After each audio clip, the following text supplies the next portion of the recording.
नमस्कार दोस्तों। तो आज हम करने वाले हैं 29 तारीख में जो पेपर आया था आपका पहली शिफ्ट में असिस्टेंट लोको पायलट का, उसका साइंस के क्वेश्चंस का एनालिसिस कि कहीं कोई क्वेश्चन साइंस का गलत तो नहीं है, ताकि आप लोग रिप्रेजेंटेशन वगैरह लगा सको और जो आपका फल है उसे तो एटलीस्ट पा सको। ठीक है, तो करते हैं कि करके शुरुआत जल्दी जल्दी, है ना, क्योंकि ये जो है हमारी एनालिसिस की क्लास है एक तरह से। इसमें हम लोग ये बता रहे हैं कि कौन सा क्वेश्चन गलत है, किस पर आप रिप्रेजेंटेशन लगा सकते हो। तो इसमें ऐसा मत सोचना कि सर ने जल्दी जल्दी निपटा दिया। ये कोई वैसी क्लास नहीं है कि प्रैक्टिस सेट है या फिर कोई सीखने वाली क्लास है या सिखाने वाली बात।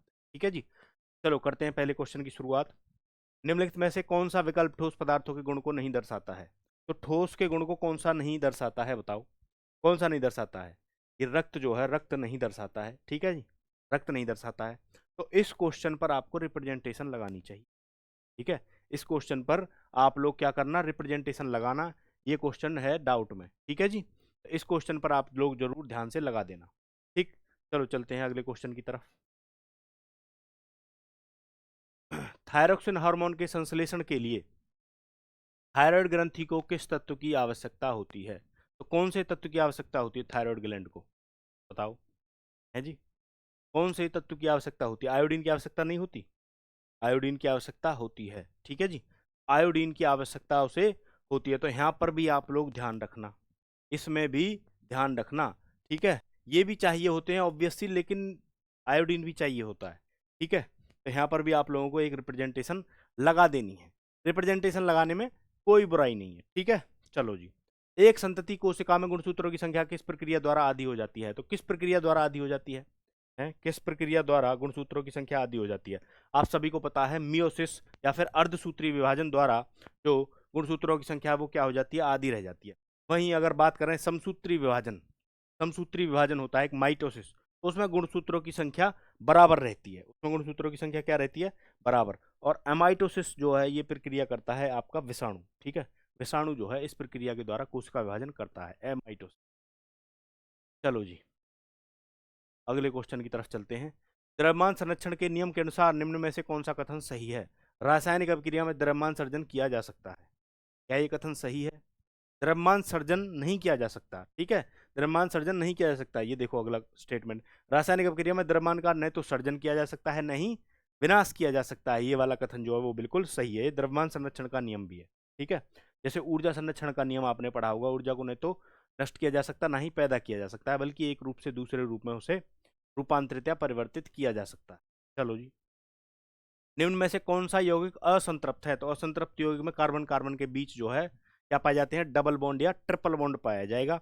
और उसका फॉर्मूला जो होगा बेसिकली, जितने भी एल्कीन होंगे, एल्कीन, और जितने भी एन एल्काइन होंगे, वो सभी क्या होंगे, वो सभी संतृप्त हाइड्रोकार्बन होते हैं। तो देखो कौन सा हाइड्रोकार्बन होगा, बताओ। यहाँ पर अगर देखें तो ये एल्केन है, ये भी एल्केन है, ये भी एल्केन है।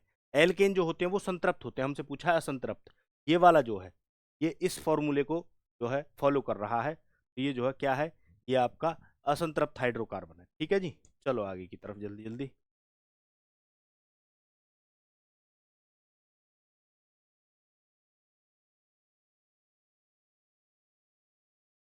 जब श्वेत जब श्वेत प्रकाश किसी कांच के प्रिज्म पर आपतित होता है तो उसका विक्षेपण हो जाता है। यह परिघटना डैश के कारण होती है?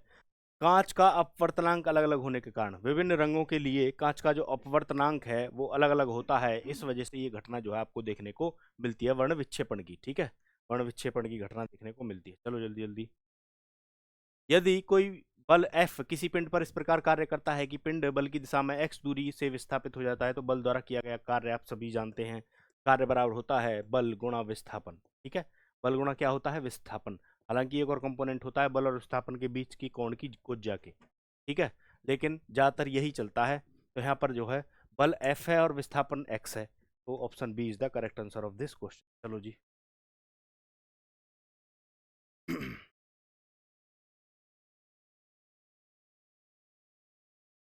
M1 और M2 द्रव्यमान वाली दो वस्तुओं के बीच का गुरुत्वाकर्षण बल डैश के अनुक्रमानुपाती होता है। तो किन्हीं दो वस्तुओं के बीच लगने वाला जो गुरुत्वाकर्षण बल होता है, उन वस्तुओं के द्रव्यमान के गुणनफल के क्या होता है, वो अनुक्रमानुपाती होता है। ठीक है, और उनके बीच की दूरी के वर्ग के व्युत्क्रमानुपाती होता है। तो हमसे पूछा है ये वाला कंपोनेंट केवल। ठीक, तो द्रव्यमान के गुणनफल के जो है क्या होगा, अनुक्रमानुपाती होगा। Option D is the correct answer. चलो, एक कार सीधे पथ पर चलती हुई धीमी हो जाती है और रुक जाती है। किस प्रकार की गति में है? कार किस प्रकार की गति में है? असमान गति में है। ठीक है, कैसी गति में है? असमान। These are the concepts of class 6th। ठीक है, छठी क्लास के कॉन्सेप्ट हैं। किसी दिए गए बिंदु पर विद्युत धारावाही तार द्वारा उत्पन्न चुंबकीय क्षेत्र में से किस कारक पर निर्भर करता है? तार से दूरी और तार में प्रवाहित धारा दोनों पर निर्भर वो करता है। चलो जी आगे।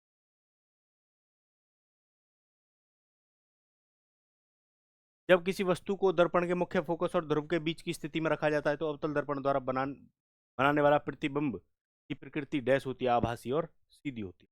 कैसी होती है? आभासी और सीधी। बिल्कुल सही है। चलो जी। जब कार्बन डाइऑक्साइड कैल्शियम हाइड्रोक्साइड के साथ अभिक्रिया करता है तो निम्न में से किसका निर्माण होता है? ठीक है, आपसे पूछ रहा है कार्बन डाइऑक्साइड किससे कैल्शियम हाइड्रोक्साइड के साथ अभिक्रिया करेगा तो क्या बनेगा? CaCO3 बनेगा। ठीक है, H2।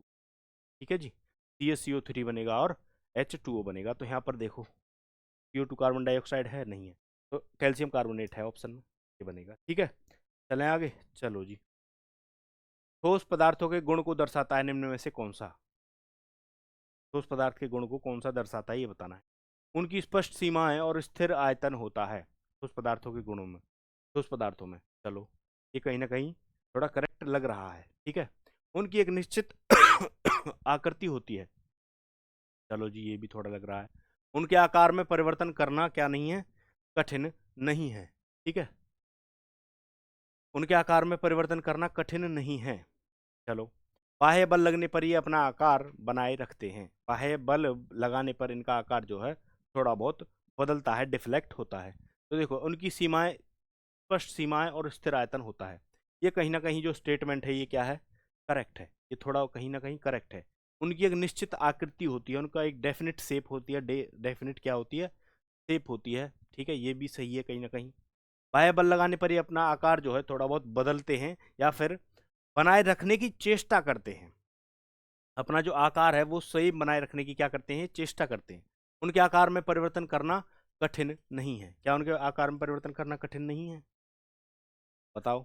इस क्वेश्चन में कोई स्पष्टीकरण नहीं है, इसमें आप लोग रिप्रेजेंटेशन लगाइए। ठीक है, इसमें ऑब्जेक्शन लगाइए।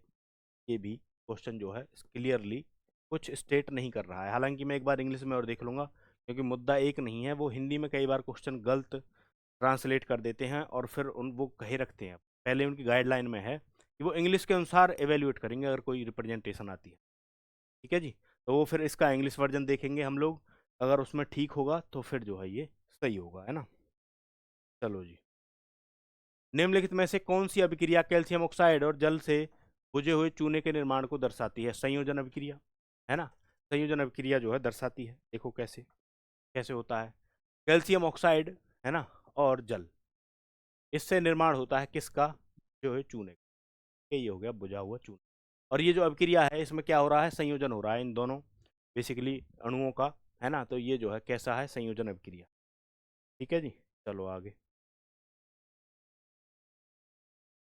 कौन सा पदार्थ विसरण द्वारा कोशिका झिल्ली के पार संचलन कर सकता है? ऑक्सीजन। तो विसरण विधि द्वारा ऑक्सीजन, कार्बन डाइऑक्साइड, जितने भी गैसों का जो होता है वो क्या होता है?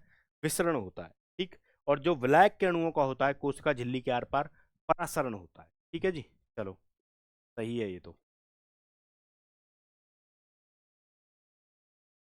नेक्स्ट क्वेश्चन पर चलते हैं। हाँ। कौन सी घरेलू वस्तु विद्युत धारा के तापीय प्रभाव का उपयोग नहीं करती है? तो विद्युत धारा के तापीय प्रभाव का जो उपयोग है वो इलेक्ट्रिक मोटर नहीं करती है। ठीक है जी, इलेक्ट्रिक मोटर जो विद्युत धारा के तापीय प्रभाव का उपयोग जो है वो नहीं। चलो, हीटर तो करता है। हीटर जो होता है विद्युत हीटर, तो तापीय प्रभाव के द्वारा ही तो ऊष्मा निकालता है। विद्युत को बेसिकली ऊष्मा में कन्वर्ट कर देता है, जिसके कारण जो है उस पर जो चीज़ें हैं वो पकाई जाती हैं। चलो आगे निम्न में से किस जीव में विखंडन द्वारा अलैंगिक प्रजनन नहीं होता है? विखंडन द्वारा अलैंगिक प्रजनन आपको बताया था केंचुए में नहीं होता है। ठीक है जी, केंचुए में विखंडन द्वारा अलैंगिक प्रजनन नहीं होता है। किस धातु को चाकू से नहीं काटा जा सकता है? तो ये जितनी भी धातु हैं, लिथियम, सोडियम, पोटेशियम, इनको काटा जा सकता है। कॉपर है जिसे नहीं काटा जा सकता, तो क्या तांबे को काट सकते हो? नहीं काट पाते ना। सोडियम वगैरह जो है, लिथियम है, इन सभी को काट सकते। चलो आगे। कौन सा विकल्प परासरण का उदाहरण है? चलो, पानी में भिगोने पर किशमिश का फूलना। पानी में जब भिगोते हैं किशमिश को तो उसका फूलना परासरण का उदाहरण है। चलो देखते हैं आगे। जीवित कोशिका के अंदर और बाहर O2 CO2 का संचलन। नहीं, ये तो विसरण का है, अभी बताया था। एक कोशिकीय स्वच्छ जल में प- एक कोशिकीय स्वच्छ जल में, हाँ, पाई जाने वाली जीवधारियों द्वारा जल प्राप्त करना, या पौधों की जड़ों द्वारा जल का अवशोषण। बताओ कौन सा परासरण का उदाहरण होता है? तो परासरण में हमेशा एक चीज होती है, ये ध्यान रखना, एक अर्धपारगम्य झिल्ली ऑलवेज होगी वहां पर, और वहां पर जो अर्धपारगम्य झिल्ली के आर पार पदार्थों का मूवमेंट होता है, ठीक।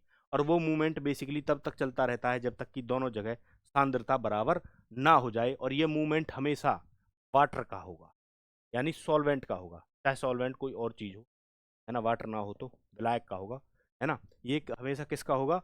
विलायक का होगा परासरण। तो देखो एक बार फिर से ध्यान से, एक कोशिकीय स्वच्छ जल में पाए जाने वाले जीवधारियों द्वारा जल प्राप्त करना, ये जो है सही है इसका आंसर, इसमें कोई दो राय नहीं है। लेकिन यहाँ पर पहले में भी डाउट है। पानी में भिगोने पर किशमिश का फूलना, तो किशमिश की कोशिका के आर पार वाटर का जो मूवमेंट है बेसिकली, है ना, किशमिश की कोशिका के बाहर जो वाटर का मूवमेंट है वो बेसिकली क्या है? क्या है बताओ? है कि नहीं? तो यहाँ पर भी थोड़ा डाउट है, लेकिन इसका मोर करेक्ट अगर देखा जाए, सही जो ज़्यादा सही है वो ऑप्शन नंबर 3 है।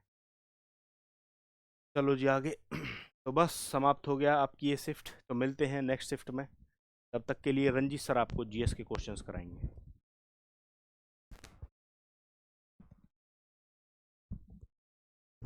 हाँ जी बच्चों, नमस्कार सबको। क्या हाल चाल है आप लोगों के? देखो, अब देखते हैं हम लोग जीके से संबंधित जो इम्पोर्टेंट इम्पोर्टेंट क्वेश्चंस है सेशन में पूछे गए हैं। इम्पोर्टेंट तो क्या, जो पूछे गए हैं उनके बारे में हम लोग बातें करने वाले हैं।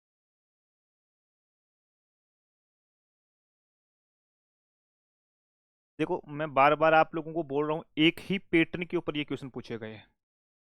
तो कभी भी रेलवे है, एसएससी है, इनके हम लोग कहते हैं ना बार बार कि भाई प्रीवियस ईयर क्वेश्चन पेपर है, उनको मद्देनजर रखते हुए आप पढ़ाई करो। और ये आप लोगों के सामने है। मैं आपको कल या परसों वाली शिफ्ट में बता रहा था जिसमें डीआरडीओ का क्वेश्चन पूछा गया था। आज फिर डीआरडीओ की स्थापना पूछी गई है, किसी में क्रिकेट का क्वेश्चन पूछा जा रहा है। बार बार मतलब वही चीजें है ना भाई, वही चीजें जो है वो रिपीट हो रही है मेरे दोस्त। ठीक है, आओ देखो, ये आ गया अपना 29 तारीख का पहला शिफ्ट का पेपर। हाँ, जूम कर देंगे, बिल्कुल जूम कर देंगे भाई। अगर दिखाई नहीं दे रहा है आप लोगों को तो अपना क्वेश्चन आने दो। देखो ये रहा, आ गया ना, पहला ही क्वेश्चन डीआरडीओ का आ गया। और उसमें मैंने आपको साफ साफ बताया था डीआरडीओ का मुख्यालय दिल्ली के अंतर्गत है। 1958 में इसकी स्थापना की गई थी।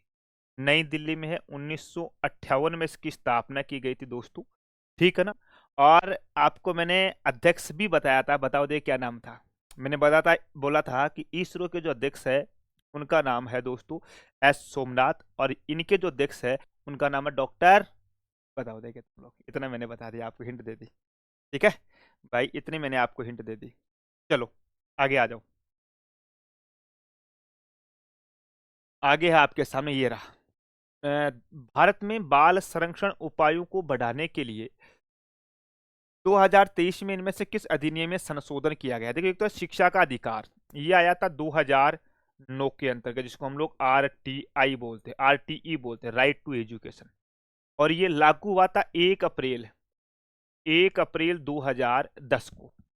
बाल श्रम निषेध और विनियम अधिनियम है, इसमें 2016 में संशोधन किया गया था।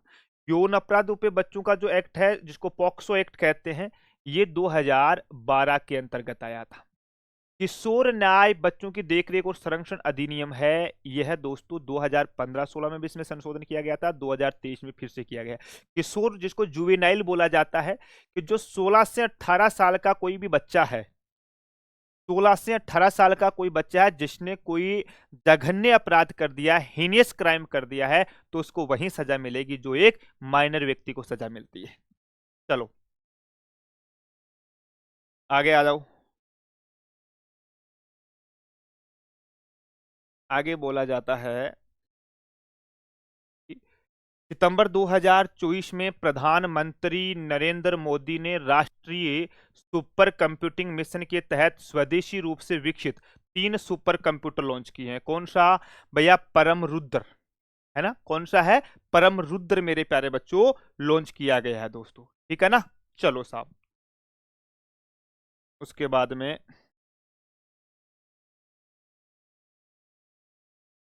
ये तो आपका रीजनिंग का है।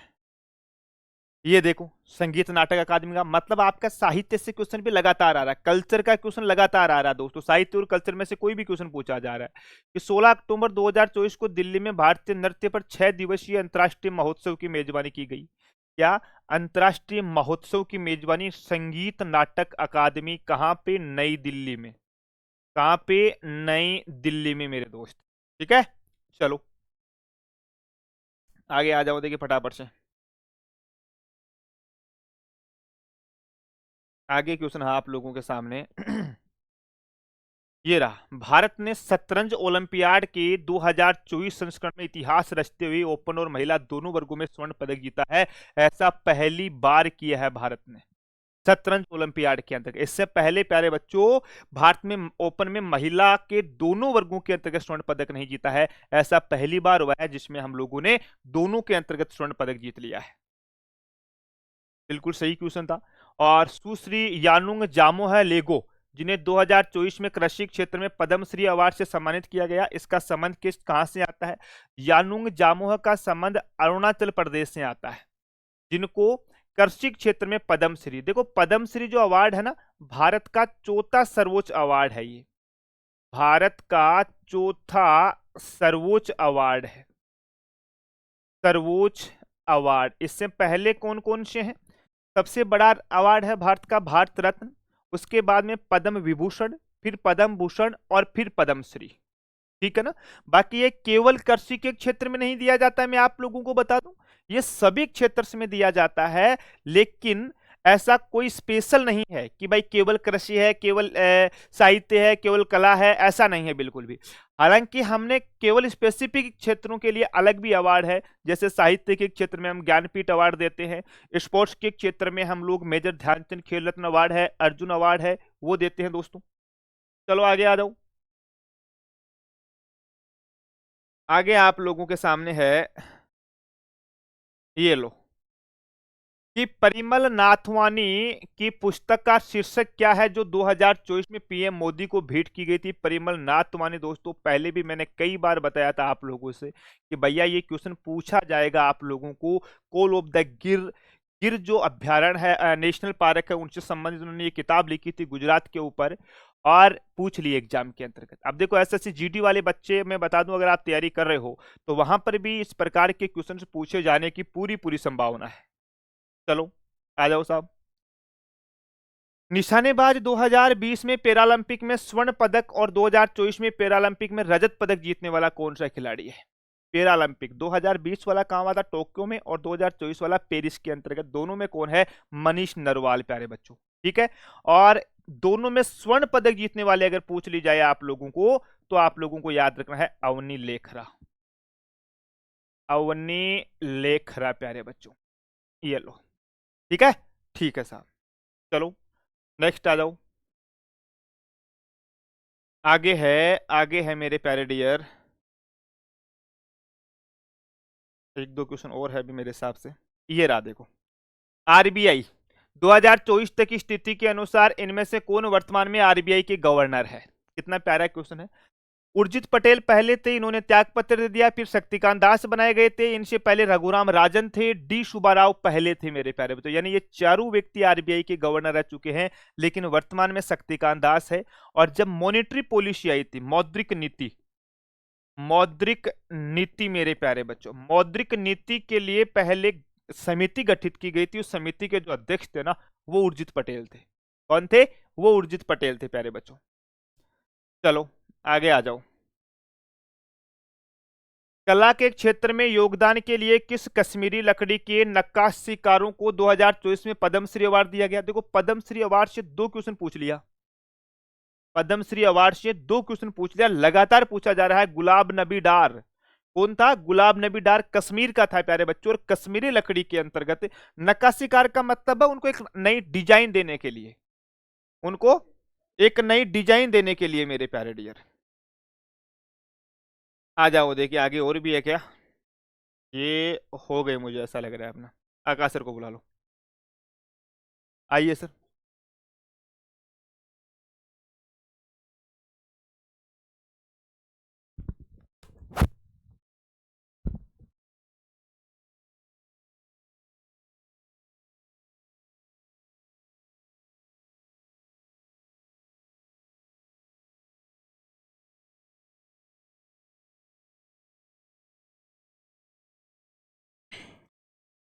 हेलो दोस्त, नमस्कार। तो जैसा कि आपने देखा 29 तारीख की फर्स्ट शिफ्ट में किस किस क्वेश्चन पे ऑब्जेक्शन है, जैसे अभी सर ने आपको जीएस का बताया, ऐसे ही आपको साइंस का बताया।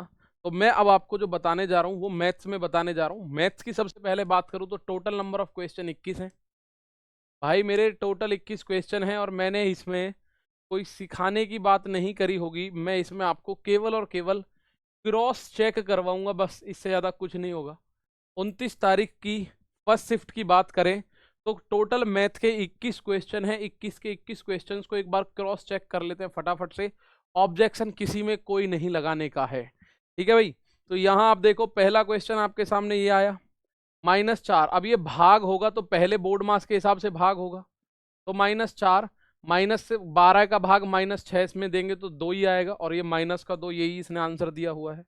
-2 मेरे दोस्त यही इसने आंसर दिया हुआ है, तो इसमें कोई ऑब्जेक्शन की आप लोगों को जरूरत नहीं है। अब 2 के बाद 10वें क्वेश्चन पे आ जाओ सीधा सीधा। 2 के बाद क्वेश्चन नंबर 10 पे आ जाओ। ये देखो, ये इनका माध्यक 6 दिया हुआ है। अब इनका आपको परीक्षणों का माध्यक क्या होगा ये पूछा है, 6 नहीं दिया हुआ, क्या होगा। तो माध्यक निकालने के लिए, माध्यक मतलब माध्यिका, माध्यक का मतलब माध्यिका पूछा गया है। मीडियन, तो मीडियन के लिए आरोही या अवरोही क्रम में इसको पहले सेट करो। तो सबसे छोटी संख्या 4, 4 2 बार 4 है तो 2 बार 4 लिखो। उसके बाद अगला है 6, 5 तो नहीं है भाई, 6 है, 6 के बाद 7 है, 6 है, 6 के बाद 7 है, 7 के बाद अगर मैं देखूँ तो 8 2 बार है तो 8 2 बार हो गया। उसके बाद ये 9 है 1 बार, 9 के बाद 11 12 14, 11 12 14, ये हमने इसको लगा लिया आरोही क्रम में यानी असेंडिंग ऑर्डर में। तो अब बीचों बीच की संख्या देखनी है बस। तो 1 2 3 4 5 6 7 8 9 10, 1 2 3 4 5 6 7 8 9 10। तो बीचों बीच की जो दो संख्याएं हैं इनको जोड़ के आधा कर दो, तो 8 + 8 को जोड़ के आधा करोगे तो 8 ही आएगा। यानी माध्यिका जो होगी, मीडियन जो होगी वो 8 ही होगी। सवाल में आंसर 8 ही है, ठीक है। अगर संख्याएं जैसे 10 हैं, 10 की बजाय 9 होती तो 4 आगे 4 पीछे छोड़ते, बीच की संख्या आंसर ले लेते। अब इसमें आगे बढ़ते हैं तो 10 से आगे देखो, ये 12वां क्वेश्चन आपके सामने है। अमित का लैपटॉप 25% छूट पर खरीदा, उसने लैपटॉप के लिए 28,500 का भुगतान किया। लैपटॉप का एमआरपी क्या था? एमआरपी भैया ये 75% पे खरीद लिया इसने, तो 28,500 जो वैल्यू है वो 75% की है, और हमें जो वैल्यू चाहिए वो 100% की चाहिए। तो 25 दिया 75, 25 चौका 100, 3 से काटा 3 नाम 27, 3 पंजे 15, 0, 95 दूनी 190 दूनी 38, तो ये 38,000 रुपये का था कीमत इसकी, जो 28,500 रुपये में खरीदा गया। 28,500 में खरीदा गया, एक्चुअल में कीमत थी 38,000 रुपये, ठीक है। तो इसमें ऑब्जेक्शन की कोई ज़रूरत नहीं है। यहाँ देख लो क्वेश्चन में आंसर कुछ भाई, यहाँ आप देखो पहले भाग होगा तो 16 और प्लस 8 में 4 का भाग दो 2, -2 तिया 6, 16 2 18, 18 में से 6 गया, आप बोलोगे 12 is the answer of this question. 12 is the answer of this question. तो इस क्वेश्चन का आंसर 12 है। अब अगर बात करूं तो क्वेश्चन नंबर है 17। इसमें ए बी और ई एफ कोई त्रिभुज है, ए बी सी, ठीक है। एक त्रिभुज है और बी, जैसे ए बी के पैरेलल हम बनाएंगे ई एफ, तो ये हमने ई एफ बनाया। बी सी के पैरेलल हम बी सी के कॉरस्पॉन्डिंग में बनाएंगे डी एफ डी, तो ये हमने एफ डी बना दिया। और सी ए के पैरेलल में हमने डी ई बना दिया। निम्न में से क्या सत्य है? जब ये बराबर है तो मेरे दोस्त ये बिल्कुल सर्वांग सम होंगे त्रिभुज। जब ये बराबर हो गए तो सर्वांग सम होंगे, कॉन्ग्रुएंस होंगे। कौन सा? सी बी ए, तो डी एफ ई होना चाहिए, तो ये रहा डी एफ ई। नाम पे बहुत कुछ डिपेंड है। देखो बी ए सी, तो एफ ई डी आना चाहिए सामने, FDE गलत हो जाएगा। ठीक है, मतलब उसी रेशियो में चलना है। जैसे ये बोल रहा है CBA, हम ऐसे चले हैं तो यहां से भी ऐसे ही चलेंगे इधर की तरफ। तो ये ऑप्शन नंबर डी बिल्कुल सही है। उसके बाद अगर मैं बात करूं आपसे, तो उसके बाद के क्वेश्चन में आप देखोगे क्वेश्चन नंबर 20 के बाद 21वां है ये आपको एक क्वेश्चन दिखा रखा है। 5 विद्यार्थियों की लंबाई, अमित, राहुल, सीता, रुचि, तरुण विद्यार्थी हैं। अमित की लंबाई और राहुल की लंबाई के बीच का अनुपात। तो देखो अमित की लंबाई कितनी है, अमित की लंबाई आप देखोगे, अमित की लंबाई 140 और राहुल की लंबाई कितनी है, राहुल की 160। तो 140 और 160 आपको अनुपात बताना है। 0 से 0, 2 से 7 बार, 2 से 8 बार, 7:8 का रेशियो। अमित और राहुल की लंबाई 7:8 का रेशियो, इसने आंसर दे दिया 7:8। तो 21 के बाद अगर बात करूं तो मैं 25वें क्वेश्चन पे हम चलते हैं। किस पे चलते हैं दोस्तों, 25वें क्वेश्चन पे। एक बेईमान दुकानदार दावा करता है बेचने का किसी सामान को, लेकिन गलत बाट का प्रयोग करके 900 ग्राम बाट तोलता है, उपयोग करता है। तो लाभ प्रतिशत बताना है। ये बताओ मुझे, लाभ प्रतिशत 900 ग्राम तोल रहा है और सही में तोलना कितना चाहिए, 1000 ग्राम। तो लाभ हो रहा है 100 ग्राम का, कितने पे, 900 ग्राम पे, गुणा 100%। 2 0 से 2 0, तो आपका आंसर आएगा 11.111%। 100/9, तो 11.111 या 100/9 को आप बोल सकते हो 11 सही 1/9%। 11 सही 111 या फिर 11 सही 1/9% इस सवाल का आंसर। तो 25 के बाद अगर मैं बात करूं तो क्वेश्चन नंबर ये रहा 27। समचतुर्भुज के विकर्णों की लंबाई आपको पता है, ये दे रखी है 6 और 8। तो 6 वाला जो है ये हिस्सा 3 होगा, ये भी 3 होगा। 8 वाला ये 4 और ये 4। ये 90 डिग्री का कोण होता है, पाइथागोरस लगाओगे 3 4 तो ये बनेगा 5। ठीक है, तो समचतुर्भुज की भुजा कितनी हो गई, 5। तो भाई ये भी 5, ये भी 5, ये भी 5, तो परिमाप हो जाएगा 20। 5 चौक 20, परिमाप कितना हो जाएगा, 20। नो नीड ऑफ ऑब्जेक्शन, आपको पता चल गया। इससे जस्ट आगे एक सवाल और दिख रहा है आपको। 3 साल का साधारण ब्याज बताना है 1280 पे। तो PRT/100 में आप रोक रखोगे, इससे अलग कुछ भी नहीं होगा। 0 से 0, 5 से 10 2 बार और 2 से ये 64 बार। 64 तिया 192 साधारण ब्याज होगा, इसी ने ये आंसर दिया हुआ है। 64 तिया 192 आंसर होगा और यही आपका आंसर है, क्योंकि इसने जो आंसर दिया है SI बराबर PRT/100 में। अब यहाँ सजा सजा के लिखने की जरूरत थोड़ी है, एग्जाम में बैठते हैं तो ऐसे करना होता था, ऐसे हम लोग कर देंगे। तो 28 तक कोई ऑब्जेक्शन नहीं लगाना। ये देखो 31वां क्वेश्चन हमारे लिए फिर आ गया। उमेश ने रुचि से 250 चॉकलेट में से 100 चॉकलेट ले ली। अब आप देख रहे हो, उमेश है और एक तरफ रुचि है। रुचि पे थी 250, उसमें से 100 चॉकलेट, यानी अब इस पे बची 150। इसने 100 चॉकलेट उमेश को दे दी। अब उमेश जो है अपनी चॉकलेट का 20% सलाका को, इस 100 में से सलाका को 20% यानी 20, सलाका को दे दी 20। 35% भाग मैरी को, मैरी को 35%, 100 का 35% 35 ही होगा। फिर रुचि ने अपनी बची हुई चॉकलेट का 50%, भाई इसका 50%, तो 75 का 50, 100 का 150 का 50% यानी 75 इसे और दे दी। तो उमेश के पास टोटल 175 होनी चाहिए थी, लेकिन उमेश ने 30, 35 और 20 यानी कि 55 दे दी आगे, तो उसके पास 120 बच रही है। वैसे तो उमेश के पास अंत में पूछ रहा है कितनी है, तो 120 बच रही है, यही 120 यहाँ भी बच रही है। भाई 250 में से 100 उमेश को मिली, उमेश ने 100 में से 20% सलाका को, 35% मैरी को, तो 100 का 20% 20 और 35% 35, तो 20 और 35 आप देखेंगे 55 चॉकलेट उसने अपनी दे दी। 100 में से 55 गई तो 45 बची, लेकिन इसने अपनी आधी 150 का आधा 75 और दे दिया, तो 45 में 75 जोड़ोगे तो 120 उसके पास टोटल नंबर ऑफ चॉकलेट हो गई है। टोटल नंबर ऑफ चॉकलेट उसके पास हो गई है। तो 31 क्वेश्चन तक कोई ऑब्जेक्शन की जरूरत नहीं है। ये रहा एक और क्वेश्चन, इसमें ऑब्जेक्शन की कोई जरूरत नहीं। 9991 को बोल सकते हो 10,000 - 9, और 9991 10,009 को बोल सकते हो 10,000 + 9।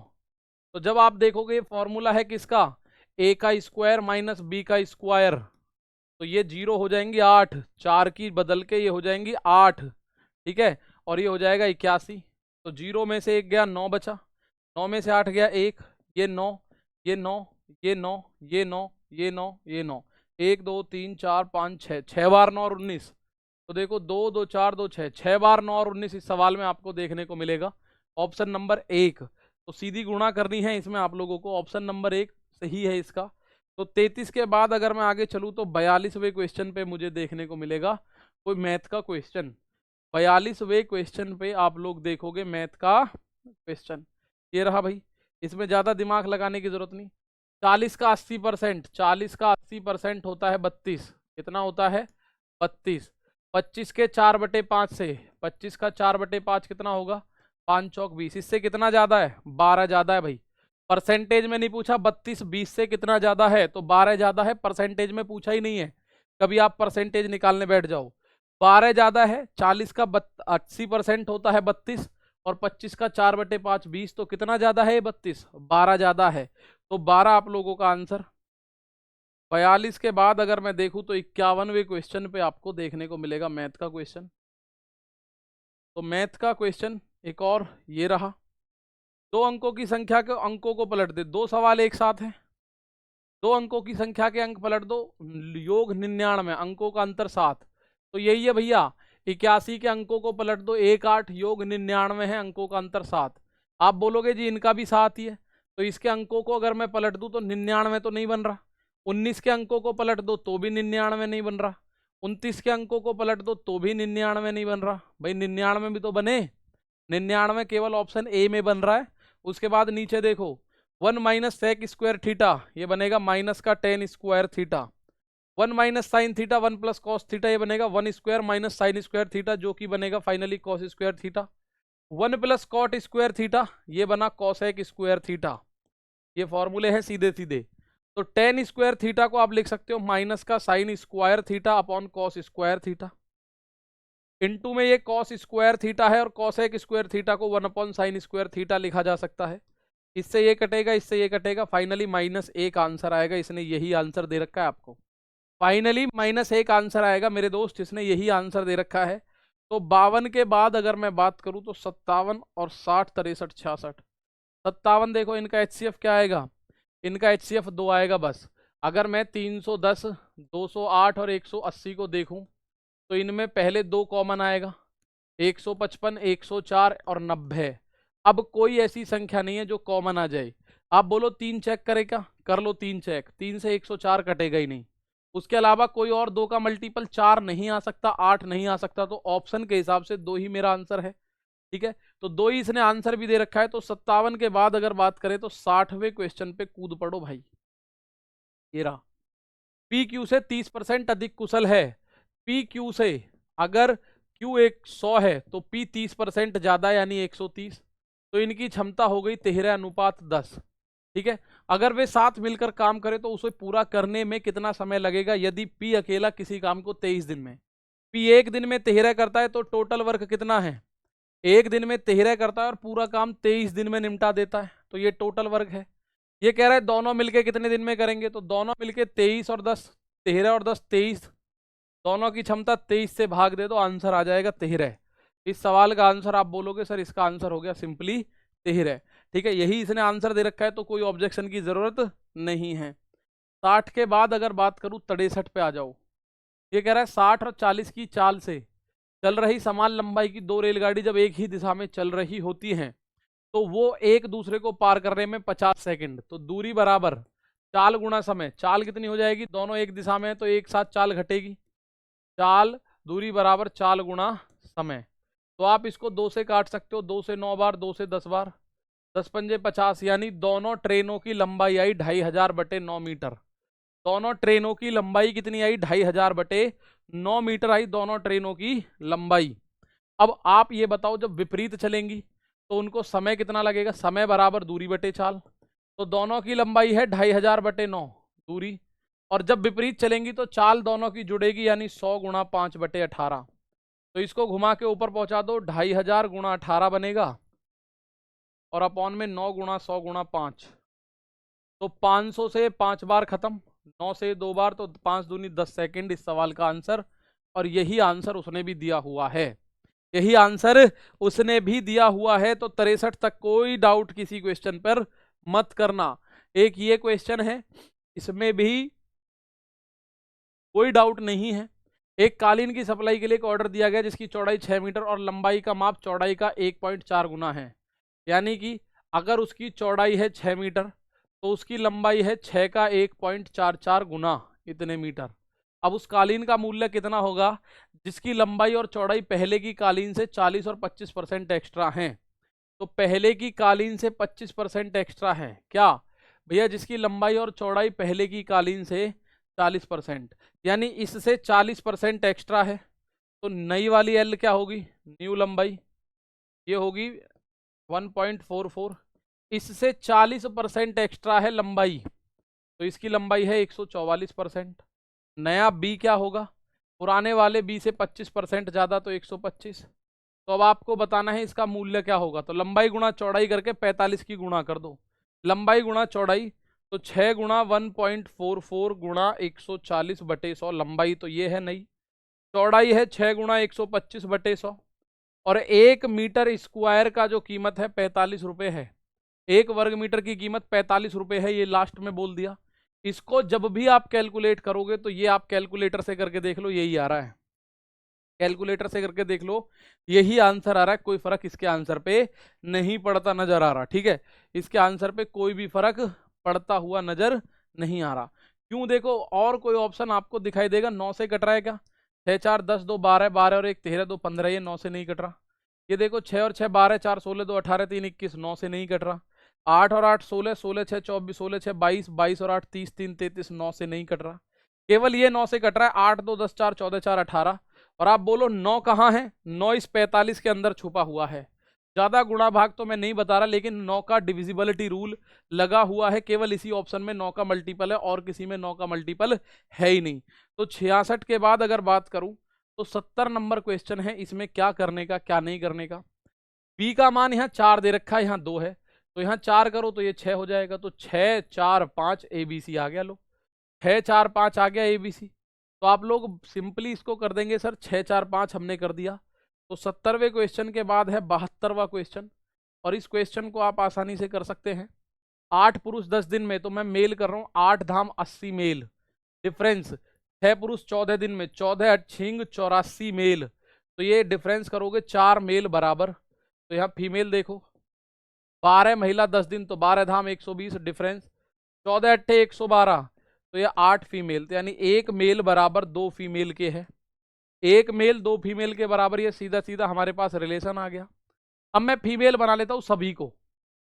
8 पुरुष, 1 का 2 मान है, तो 8 का मान 16 महिला, 16 और 12, 16 और 12 आप बोलोगे 26 महिला किसी काम को 10 दिन में। तो ये कह रहा है 2 महिला और 1 पुरुष, 1 पुरुष की जगह 2 महिला और रख दो, ये भी 2 महिला और ये भी 2 महिला, तो कुल मिला के 4 महिला कितने दिन में।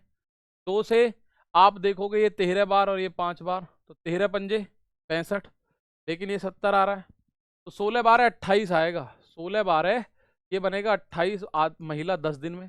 4 से 7 बार 10 7 70 दिन आएगा आंसर, और बिल्कुल सही दे रखा है, कोई फर्क नहीं है इस क्वेश्चन के आंसर में। नो नीड ऑफ ऑब्जेक्शन, तो ये आपने कर दिया। और इसके बाद एक लास्ट क्वेश्चन ये रहा, इसका माध्य भार का मान ज्ञात करना है। 56 किलोग्राम है माध्य भार। तो आप लोग जब इसको देखोगे, भाई 56 कितने हैं, 1 2 3 4 5 6 7 8 9, तो 56 गुणा 9 आएगा जुड़ के, 9 छिक्के 54 का 4 हासिल 5, 9 पंजे 45, 504 आएगा। 504 में से 1 2 3 4 5 6 7 8 इन्हें हटा दोगे ना, तो भाई मेरे 63 ही आ रहा होगा, चेक कर लेना। तो ये थे आपके 21 क्वेश्चन जो मैथ के थे। मैथ के किसी भी क्वेश्चन में कोई ऑब्जेक्शन की जरूरत नहीं है। तो आज के मैथ के इन क्वेश्चंस में कोई ऑब्जेक्शन की जरूरत नहीं थी। तो ऐसे ही और 2 शिफ्ट हमारी जो बची हुई हैं 29 तारीख की, उनमें भी ऑब्जेक्शन के बारे में बात करें, तो आने वाले वीडियोस में हम उनके बारे में भी आपको बता रहे होंगे। तो जल्दी से सभी साथी वीडियो को लाइक कर दीजिए, और कोई ऑब्जेक्शन है ही नहीं तो लगाओगे क्या। तो दोस्त मिलेंगे अगली वीडियो में, तब तक के लिए दोस्त थैंक यू। जय हिंद, जय भारत।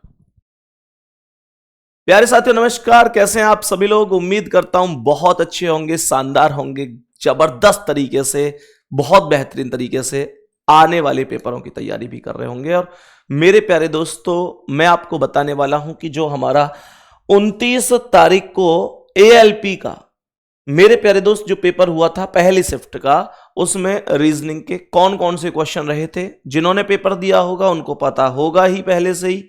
अब बच्चा ये सोचता ही है कि भाई कोई क्वेश्चन ऐसा हो जो मैं करके आया हूं और मेरे हिसाब से कुछ अलग है, आंसर की के हिसाब से कुछ अलग है, तो मैं आपको हर एक क्वेश्चन का थोड़ा जल्दी जल्दी सॉल्यूशन भी कराऊंगा कि भाई वास्तव में क्या होना चाहिए था और क्या इसका आंसर है। तो मेरे सभी प्यारे दोस्त एक बार आएंगे और हर एक क्वेश्चन को बढ़िया तरीके से हम लोग समझेंगे और बताएंगे कि जैसे रीजनिंग के क्वेश्चनों को मैं रोकता हुआ चलूंगा, ठीक है। जो रीजनिंग के क्वेश्चन है, देखो जैसे ये है, ये मतलब आपको पता है 3 शिफ्ट हो रही हैं, ये 29 की 9 से 10 की मतलब की पहली शिफ्ट है, ठीक है भाई। तो ये पहली शिफ्ट है 9 से 10 में। तो मेरे प्यारे दोस्त इसका सबसे पहला क्वेश्चन ये है रीजनिंग का। ये जो क्वेश्चन है इसमें आयोग ने ये 894 और 711 माना है, मतलब 894 x का मान माना है और 711 ये माना है। इसका आंसर क्या है मैं बता देता हूं, इनके डिफरेंस से आंसर आ रहा है। 894 में से अगर आप लोग 649 घटाते हैं तो 14 में से 9 गए 5, 8 में से 4 गए 4 और 8 में से 6 गए 2, ये 245 हो गया। 956 में से 711 घटा देंगे तो ये कितना आ जाएगा, 6 में से 1 गए 5, 5 में से 1 गए 4 और 9 में 7 गए 2, ये 245 आएगा। ये लॉजिक था, लॉजिक आपको साथ ही साथ बताता हुआ मैं चल रहा हूं, ठीक है भाई, बराबर अंतर है। दूसरा सवाल क्या है, अब जैसे ये है क्वेश्चन है 7 व्यक्ति हैं उत्तर की ओर मुंह करके बैठे हैं, तो ये 1 2 3 4 5 6 7 ऐसे ही तो 7 व्यक्ति बैठेंगे। ये कह रहा है ए के बाईं ओर केवल 2 व्यक्ति हैं, तो मानकर चलो ए ये है तो इसका बायां इधर होगा, ये 2 व्यक्ति हो गए। आगे यहां पर कह रहा है कि जी और ए के बीच में केवल 3 व्यक्ति हैं, तो 1 2 3 ये हो गए और जी को यहां बिठा दो। कह रहे सी एफ और ई का निकटतम पड़ोसी है, तो सी 3 व्यक्ति हैं ये तो यहां पर आ सकते हैं, 3 स्थान पर सी यहां आएगा, एफ और ई इसके आसपास आएंगे। कह रहे डी एफ के बाईं ओर दूसरे स्थान पर है, तो एफ को यहां बिठा दो और एफ के बाईं ओर दूसरे स्थान, पहला दूसरा यहां डी आ गया और सी एफ और ई का पड़ोसी था तो ई को यहां बिठा दो और बच गया बी, उसे यहां बिठा दो। ये क्वेश्चन खत्म हो गया। एफ के बाईं ओर कितने व्यक्ति हैं, तो एफ के बाईं ओर 1 2 3 व्यक्ति हैं, यही 3 हमारा आंसर है। बात समझ में आ गई, यही 3 हमारा आंसर है। आगे बढ़ जाते हैं, नेक्स्ट क्वेश्चन पर चलते हैं। रीजनिंग के हर एक क्वेश्चन का जवाब हम लोग दे रहे होंगे। यहां पर एक शब्द है ELASTIC, ELASTIC। कह रहा है प्रत्येक स्वर को अंग्रेजी वर्णमाला क्रम में उसके बाद वाले अक्षर से बदल देते हैं, तो स्वर में एक जोड़ दो, ई का एफ हो गया, ए का बी हो गया, आई का जे हो गया। अंग्रेजी वर्णमाला क्रम में उसके बाद वाले अक्षर से, मतलब व्यंजन को भी, प्रत्येक व्यंजन को भी बाद वाले अक्षर से बदल रहा है। तो एल का एम हो गया, एस का टी, टी का यू और सी का डी हो गया। दाईं ओर से चौथा अक्षर पूछ रहा है, तो ये 1 2 3 4 टी आपका आंसर है। आयोग ने एकदम राइट आंसर दिया है। नेक्स्ट क्वेश्चन पर बढ़ो मेरे शेर, ये सीरीज का क्वेश्चन है। यहां पर देखो E5 और K11 है, तो 6 प्लस Q17 है, तो 6 प्लस W23 तो 6 प्लस, तो 23 और 6 29 और 29 पर C आएगा। ये C से शुरू नहीं है, ये C से शुरू नहीं है। फिर G7 पर, M13 पर, S19 पर, Y25 पर, तो 25, ये भी 6 प्लस है तो 25 7 32 होगा और 32 पर F आता है, 26 से 6 ज्यादा है। तो एक मिनट, ये क्या कह रहा है, अच्छा हाँ ठीक है, 6 प्लस है ना, 7 6 13 6 19 6 25 25 6 31 होगा और 31 पर 26 से 5 ज्यादा तो ई आएगा। सी के बाद ई केवल और केवल पहले ऑप्शन में है, यही आपका राइट आंसर है। ठीक है भैया, चलो नेक्स्ट क्वेश्चन पर चलते हैं। आयोग द्वारा जो भी क्वेश्चन पूछे गए वो सब हम चेक कर रहे हैं। तो ये आएगा तुम्हारा 16 प्लस 8 में 4 से भाग 2 बार माइनस 2 गुणा 3, 16 प्लस 2 माइनस 2 तिया 6, 16 और 2 18 माइनस 6 बराबर ये 12 आंसर हो जाएगा। ठीक है जी, नेक्स्ट क्वेश्चन बढ़ो मेरे भाई। नेक्स्ट क्वेश्चन बढ़ो मेरे भाई।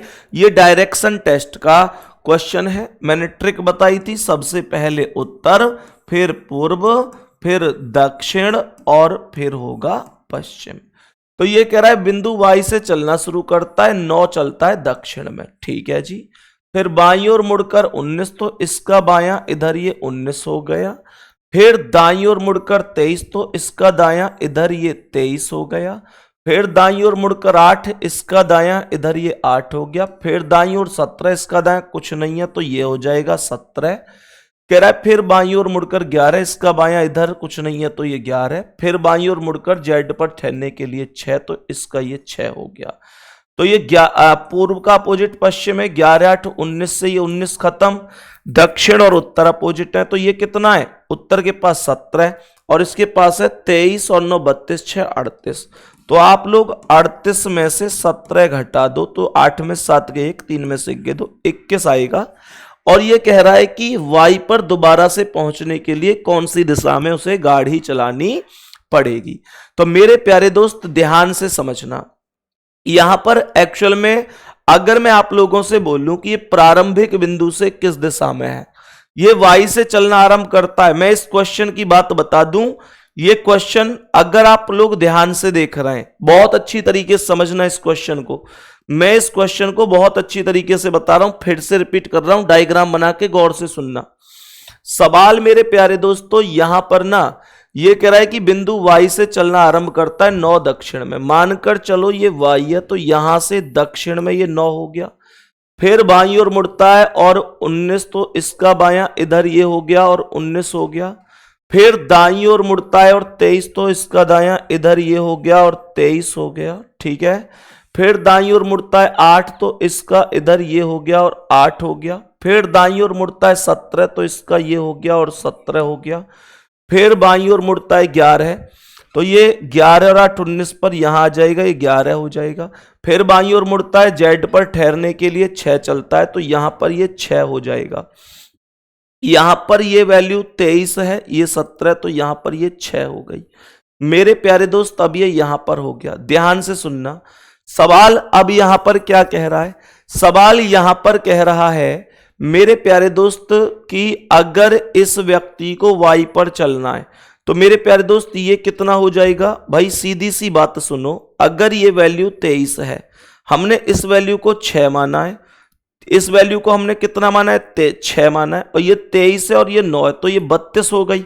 और मेरे प्यारे दोस्त टोटल 32 हो गई। अब ये यहां पर है, लेकिन यहां से ये वैल्यू कितनी होगी, ये 23 और 9 32, क्या ये आ जाएगी, तो 21 हमारा जवाब है। एक बार मैं दोनों तरीके से फिर से आपको यहां थोड़ा सा ना स्पेस कम है, दोबारा से समझा देता हूं कि क्या क्वेश्चन है। डायग्राम कह रहा है वाई से चलना आरंभ करता है 9 दक्षिण में। मानकर चलो यहां पर है, तो 9 ये दक्षिण में हो गया, ये हमने वाई बिंदु मान लिया। फिर बाईं ओर मुड़कर 19, तो इधर बायां होगा और ये वैल्यू 19 होगी। कह रहा है कि फिर दाईं ओर मुड़कर 23, तो इसका दायां इधर ये हो जाएगा और ये 23 हो जाएगा।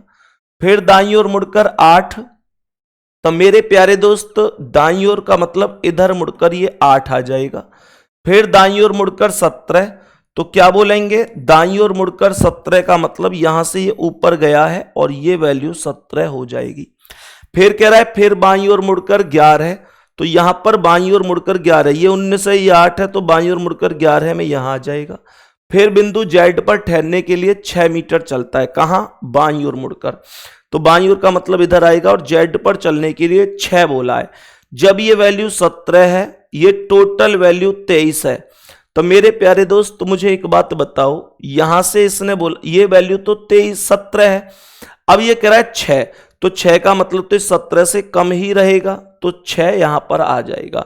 तो ये व्यक्ति यहां पर मौजूद है। अब इनकी दूरी कितनी हो जाएगी, तो मेरे प्यारे दोस्त सीधी सी बात है, ये वैल्यू यहां से यहां तक 23 है और ये वैल्यू 9 है, तो 23 और 9 32 हो गई। लेकिन आप लोग ध्यान से देखना, इस व्यक्ति को यहां तक लाया गया है, तो इसका मतलब जो ये 17 है, इसमें से सीधी सी बात है ये 6 वापस आया है, तो इसका मतलब अभी 11 बच रही है। टोटल कितनी थी? 23 और 9 32 थी। 32 में से अगर मैं 11 घटाऊंगा तो कितना आएगा? 2 में से 1 गए 1, 3 में से 1 गए 2, ये 21 सवाल का आंसर हो जाएगा। ठीक है भाई, चलो नेक्स्ट क्वेश्चन पर आओ। नेक्स्ट क्वेश्चन पर आओ तो ये सवाल कह रहा है a प्लस बी का अर्थ है a b की मां है। तो यहां पर समझेंगे क्वेश्चन को। ये क्वेश्चन यहां पर क्या है? q minus r. तो a माइनस बी का अर्थ है a b का भाई है तो q r का भाई है। q भाई है तो प्लस हो गया, r का भाई है। r गुणा p, a गुणा p का अर्थ है a b की पत्नी है तो r पत्नी हो जाएगी किसकी? p की। तो p इसका पति हो जाएगा। P भाग S, तो A भाग B का अर्थ है A B का पिता है तो P S का पिता है। S minus T, A minus B का भाई है तो S T का भाई हो जाएगा। और आगे कह रहा है T प्लस K, तो A B की मां है तो T K की मां है। सवाल क्या कह रहा है कि बताओ P का K से क्या संबंध है? तो ये इसकी माता है और माता के ये पिता है। तो मेरे प्यारे दोस्त, मां के पिता ही ऑप्शन में दिया गया है। मां के पिता ही ऑप्शन में दिया गया है। नेक्स्ट क्वेश्चन पर आएंगे। एक शब्द लिखा हुआ है HYDROMETER और ये कह रहा है प्रत्येक अक्षर को वर्णमाला के क्रम में उसके पहले वाले अक्षर से बदल रहा है।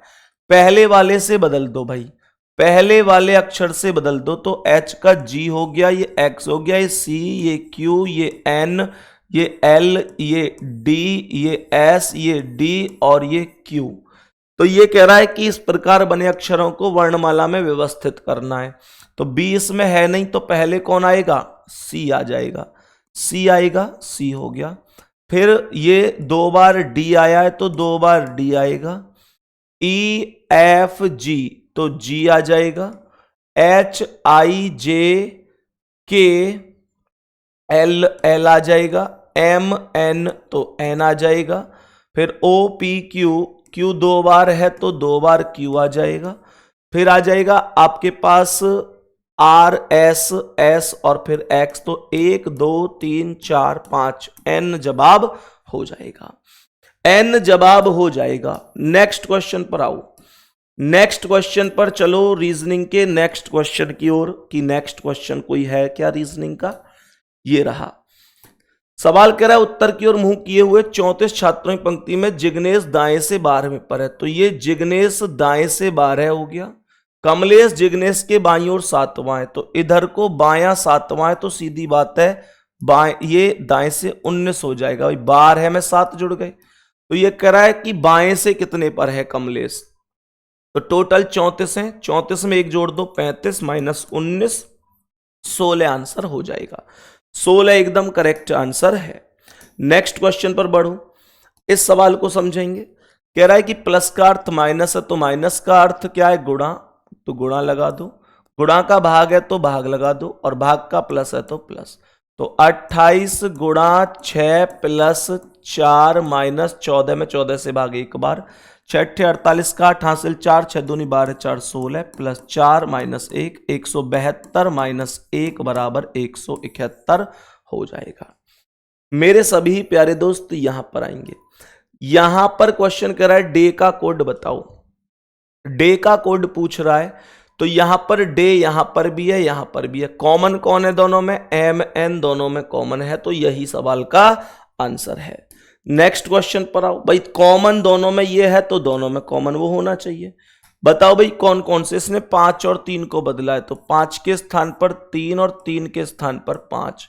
75 में 3 से भाग 25 बार प्लस 15 गुणा 4 माइनस 17 गुणा 5 प्लस 60 में 6 से भाग 10 गुणा 10। तो 25 प्लस 60 माइनस 85 प्लस 100। तो ये आ जाएगा 100 और 60 160 और 25 185 माइनस 85 बराबर 100 और ये 100 ही है, मतलब एकदम राइट है। नेक्स्ट क्वेश्चन बढ़ेंगे। यहां पर कह रहा है जी का कोड बताओ। जी यहां पर अकेला है, बाकी इसका मतलब कॉमन गलत है। 7 नहीं हो सकता, उधर है 9 नहीं 1 नहीं, तो 6 एकदम राइट आंसर है। आगे क्वेश्चन क्या कह रहा है? आगे क्वेश्चन क्या कह रहा है? क्वेश्चन पर आएंगे। डी 4 पर है, एच 8 पर तो 4 प्लस, आर 18, वी 22 तो 4 प्लस, ए 1, जी 7 तो 6 प्लस, क्यू 17, यू 21 तो 4 प्लस, इसलिए सी ऑप्शन राइट है। नेक्स्ट क्वेश्चन पर आ जाएंगे एक बार। कथन निष्कर्ष, कुछ कार बाइक है, ये कार हैं और कुछ कार बाइक हैं। कह रहा है सभी बाइक ट्रक है, तो जितनी भी बाइक हैं उनके ऊपर ट्रक आएगा। कुछ ट्रक कार है, तो ट्रक का कार से कुछ मिला हुआ है, सही है पहला वाला। और दूसरा सभी ट्रक कार है, सभी ट्रक कार होते तो ट्रक के ऊपर कार होता, ये गलत है। ठीक है, एकदम राइट आंसर हो गया। नेक्स्ट क्वेश्चन पर आ जाओ। अब नेक्स्ट क्वेश्चन पर आ जाओ। नेक्स्ट क्वेश्चन क्या है, इसे समझो। ये कह रहा है टमाटरों के दामों में पिछले 2 सप्ताह से लगातार वृद्धि हो रही है और टमाटर के दाम देश के अधिकांश भागों में 200 किलोग्राम के पार चले गए। तो कारण क्या हो सकता है? किसानों ने टमाटर की फसल में एक नया अज्ञात कीट के संक्रमण की सूचना दी है, जिसने देश भर के कई राज्यों में टमाटर के फसल उत्पादन को, ठीक है। अब भाई 2 सप्ताह से वृद्धि हो रही है, ठीक है। तो मेरे प्यारे दोस्त मुझे ये बताओ कि ये कारण ही तो है, तभी तो वृद्धि हो रही है। और मानसून के मौसम के दौरान अनेक राज्यों में भारी बाढ़ ने अनेक खड़ी सब्जियों की फसलें नष्ट कर दी हैं। तो दोनों के दोनों संभावित कारण हैं। भाई सीधी सी बात है, जब पैदावार कम होगी, चीज सप्लाई कम होगी, तो उसकी डिमांड ज्यादा होगी, और डिमांड ज्यादा होगी तो सीधी सी बात है मेरे प्यारे दोस्त, हम क्या बोलेंगे, उसकी कीमत भी बढ़ जाएगी। नेक्स्ट क्वेश्चन पर आ जाओ। नेक्स्ट क्वेश्चन पर आओ। नेक्स्ट क्वेश्चन क्या है? नेक्स्ट ये क्वेश्चन है रीजनिंग का। अंतर कितना है? 11 में से 5 गए 6 और 21 में 17 गए 4, 46 का। ये भी 46 का, ये भी 46, ये भी 46। 46 के अंतर है 359 में 46 जोड़ दो। 9 6 15 का 5 हासिल 1, 5 4 9 1 10 की हासिल 1, 3 और 1 4, तो 4 इसका 405 करेक्ट जवाब है। सवाल पर आएंगे। कुछ सोना चांदी है, ये सोना हो गए और कुछ सोना चांदी हो गए।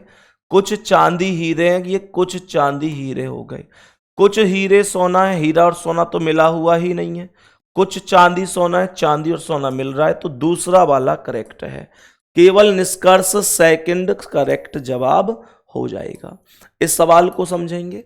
एस 19 4 23 4 27 और ये 1 4 5, तो 4 जोड़ दो 9 पर आई आएगा, ये गलत। दूसरा 8 4 12 4 16 4 20 4 24 पर एक्स आएगा, ये गलत। के 11 4 15 पर ओ, 15 4 19 पर एस, 19 4 23 4 27 पर ए, 4 4 प्लस हो रहा है, ये ऑप्शन राइट है। नेक्स्ट क्वेश्चन पर आएंगे। ये आसान है, इनकी गुणाएं 13 6 78, 22 5 110, तो 12 8 96, बस गुणा हो रही है। यहां पर आएंगे नेक्स्ट क्वेश्चन पर।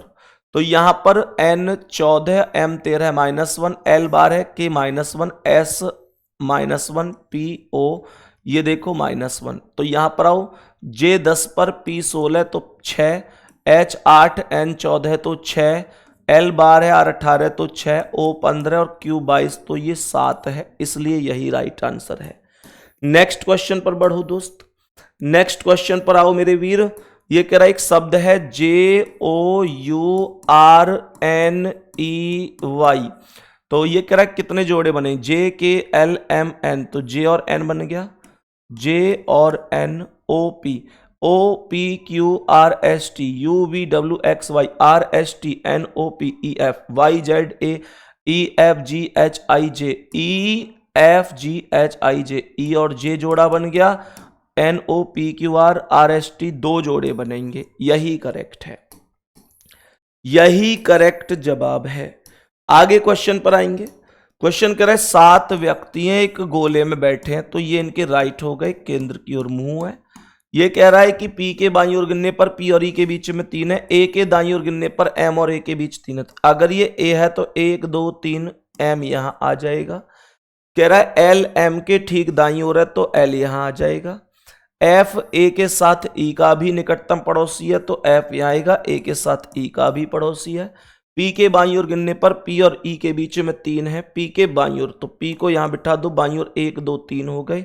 और ये कह रहा है कि मेरे प्यारे दोस्त B यहां आ जाएगा, B के बाईं ओर दूसरे पर कौन है, तो ये करेक्ट आंसर F हो जाएगा। नेक्स्ट क्वेश्चन पर आओ। नेक्स्ट क्वेश्चन क्या कह रहा है? नेक्स्ट क्वेश्चन को समझेंगे। तो यहां पर देखो 20 और 4 24 plus 4, 18 4 22 plus 4, P 16 4 20, M 13 4 17, K 11 4 15, 4 4 plus है तो 11 4 15 पर O, 9 4 13 पर M, G 7 4 11 पर K, D 4 4 8 पर H, B 2 और 4 6 पर F। तो O M K H F एकदम राइट जवाब हो जाएगा। नेक्स्ट क्वेश्चन पर बढ़ जाते हैं। नेक्स्ट क्वेश्चन पर बढ़ जाते हैं कि और कौन है। एक ये क्वेश्चन भी रीजनिंग का ही क्वेश्चन है, एक ये क्वेश्चन भी रीजनिंग का ही क्वेश्चन है। यहां पर मेरे प्यारे दोस्त 18 4 22, तो 20 और 4 24 पर एक्स हर एक ऑप्शन में, जी 7 और 4 11, तो आई 9 4 13 पर एम, एक्स के बाद एम यहां नहीं है और यहां नहीं है, तो यहां पर तीनों ई 5 और ये 1, तो ये -4 है, तो सी 29 में 4 के 25 पर वाई आएगा और आंसर पहला ऑप्शन हो जाएगा। मैं उम्मीद कर रहा हूं मेरे प्यारे दोस्त आपको बात समझ में आई होगी, एक भी क्वेश्चन गलत इसमें नहीं है। बाकी मिलते हैं अगली शिफ्ट में, अपना ध्यान रखेंगे। धन्यवाद, नमस्कार।